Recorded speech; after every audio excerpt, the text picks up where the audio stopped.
Hi friends, welcome to my channel A to Z కుక్కి స్వాగతం. ఈరోజు మనం ఒక రెసిపీ తయారు చేసుకుందాం. అదేంటంటే ఇంట్లోనే హోమ్ మేడ్ చెరుకు రసం అనమాట. చెరుకు గడ లేకుండా చెరుకు రసం ఎలా తయారు చేసుకోవాలో చాలా సింపుల్గా ఇంట్లో ఉన్న ఇంగ్రీడియంట్స్తో చాలా ఈజీగా తయారు చేసుకోవచ్చండి. దానికి కావాల్సిన పదార్థాలు మనం ఇంట్లో రెగ్యులర్గా వాడే పదార్థాలు అనమాట. చెరుకు గడలు దొరకని టైంలో కూడా చేసుకోవచ్చు అనమాట. అది ఎలా తయారు చేయాలో నేను చేసి చూపిస్తాను. చూడండి, నేనైతే చేశాను, 1 లీటర్ వరకు చేశాను అనమాట. దానికి కావాల్సిన పదార్థాలన్నీ 1 బై 1 చెప్తాను, నోట్ చేసుకుని మీరు కూడా వెంటనే ట్రై చేయండి. ఎందుకంటే అందరికీ అందుబాటులో ఉండవు కాబట్టి ఇది 1-2 సార్లు మనం సమ్మర్లో ట్రై చేస్తే మనకు ఆ టేస్ట్ అనేది ఎంజాయ్ చేయొచ్చు అనమాట. దానికి కావాల్సినవి 2 కప్పులు బెల్లం అనమాట. బెల్లం మెత్తగా తురిమేసుకోవాలండి. అది మీకు దొరికితే కొత్త బెల్లం ఉంటుంది కదన్నా, కొంచెం కలర్ వేరే ఉంటుంది. ఆ కొత్త బెల్లం మీకు దొరికితే ఆ కొత్త బెల్లం యూజ్ చేయండి. ఎందుకంటే నేను కొంచెం పాత బెల్లమే వాడాను, అందువల్ల దానికి కొంచెం కలర్ వేరే వచ్చిందనమాట. మీకు కొత్త బెల్లం దొరికితే, కొత్త బెల్లం కొంచెం ఎల్లో కలర్లో ఉంటుంది కాబట్టి మనకి ఇంకా ఆ కలర్ అనేది బాగా వస్తుంది. 2 కప్పులు బెల్లం మిక్సీ జార్ తీసుకుని దానిలో మిక్సీ జార్లో వేసుకోవాలి. అలాగే పించ్ ఆఫ్ సాల్ట్, ఒక 50 గ్రాములు అల్లం అనమాట. 50 గ్రాముల అల్లం ఖచ్చితంగా వేసుకోవాలండి. ఎందుకంటే మనకి చెరుకు రసం అంటేనే అల్లము నిమ్మకాయ ఎక్కువ టేస్ట్ తెచ్చి పెడుతుంది. దానిలో కొంచెం పుదీనా కూడా యాడ్ చేసుకోవచ్చు.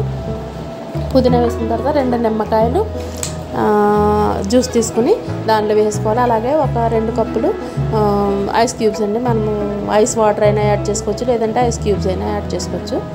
ఐస్ క్యూబ్ యాడ్ చేసుకుంటే మనకి మిక్సీ పట్టుకున్నప్పుడు చక్కగా మంచి స్ట్రక్చర్ వస్తుంది అనమాట. ఈ విధంగా లెమన్ జ్యూస్ కూడా మనం 1 బై 1 మొత్తం నేనైతే 2 నిమ్మకాయలు తీసుకున్నాను.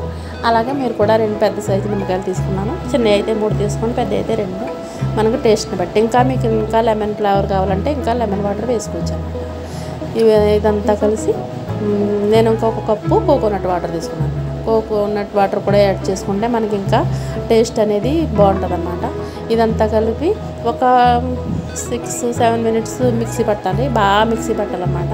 మనకి మిక్సీ పట్టిన తర్వాత అప్పుడు ఫిల్టర్ చేసుకోవాలండి. ఒక జగ్లో ఫిల్టర్ చేసుకొని మనకి గ్లాసులోకి సర్వ్ చేసుకుని వెంటనే సర్వ్ చేసుకుంటేనే ఆ టేస్ట్ అనేది బాగా వస్తుంది. కొద్ది తర్వాత మనం తాగమనుకోండి, అదేంటంటే మింటు కొంచెం కలర్ చేంజ్ చేస్తుంది అన్నమాట. పుదీనా వేస్తాం కాబట్టి ఆ పుదీనా కొంచెం కలర్ చేంజ్ చేసేసింది. నేనైతే చెప్తున్నాను, మీరు ఖచ్చితంగా అప్పటికప్పుడు చేసుకోవాలి. అప్పటికప్పుడు చేసుకుని తాగితేనే మనకు ఆ చెరుకు రసం టేస్ట్ అనేది బాగా ఎంజాయ్ చేయొచ్చు.